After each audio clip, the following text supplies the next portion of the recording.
আর আজ news room লাইভের শুরুতে এমন একটা খবর আপনাদের জানাবো। আচ্ছা, অন্নপূর্ণা ভান্ডারের টাকা ৩,০০০ টাকা করে অ্যাকাউন্টে ঢুকছে যাদের পাওয়ার কথা। ধরুন একজনের পাওয়ার কথা, সে ৩,০০০ টাকা পেয়েছে, এইভাবে সে ব্যাংক অ্যাকাউন্টে গেল, ব্যাংকে গিয়ে টাকা তুলতে গেল, আর তখন চক্ষু চড়ক গাছ। অন্নপূর্ণার ৩,০০০-এর জায়গায় কত টাকা ঢুকেছে জানেন? সেই অঙ্কটা শুনলে আপনার চোখ কপালে উঠবে। ৭০০ কোটি। হ্যাঁ,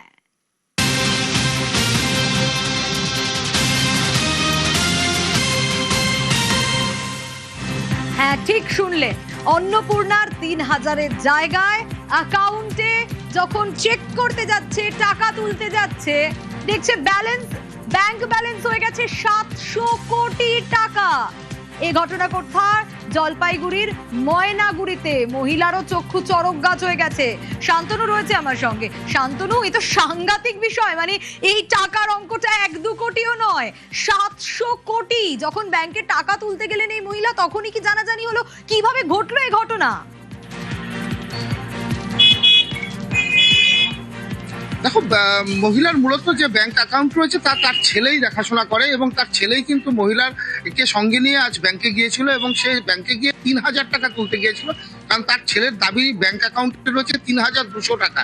অন্নপূর্ণা ভান্ডারের যে টাকা ঢুকেছে সেই টাকা মা তুলতে চেয়েছে বলেই কিন্তু আজকে সে একটি কিয়স্কে গিয়েছিল, সেখান থেকে টাকা তুলবে, কারণ আজকে ব্যাংক বন্ধ ছিল বলে। এবং সেখানে গিয়ে সে জানতে পারে শুধু ৩,০০০ টাকা সে যে তোলার জন্য আবেদন করেছিল, সেই ৩,০০০ টাকা শুধু নয়, তার অ্যাকাউন্টে রয়েছে ৭৬৯ কোটি টাকা। অর্থাৎ যে কথাটা শুনে একেবারে রীতিমতন চক্ষু চরক অবস্থা হয়ে যায় যে শেফালি রায়ের ময়নাগুড়ি সাতটিবাড়ি এলাকার কি ঢুকেছে আর তারপরে এইরকম টাকা ঢুকেছে। দেখো, যে গৃহবধূ রয়েছেন তার অ্যাকাউন্টে যে ৩,০০০ টাকা ঢুকেছে তার কিছুদিন আগে মেসেজ আকারে পৌঁছেছিল, এবং তখন তার কিন্তু অ্যাকাউন্ট ব্যালেন্স দেখিয়েছিল ৩,২০০ টাকা।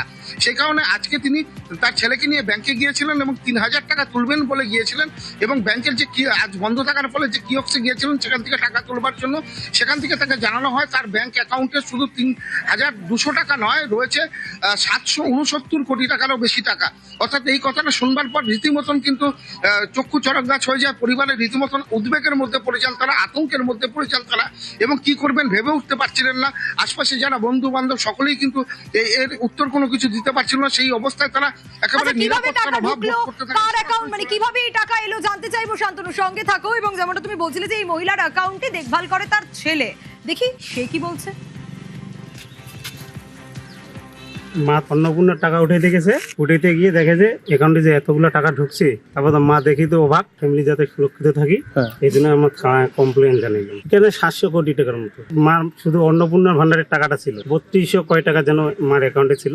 আমরাও জানি না সঠিকটা কোথার থেকে ঢুকছে। আতঙ্ক তো অবশ্যই হবো, কারণ আমাদের অত টাকাই নেই।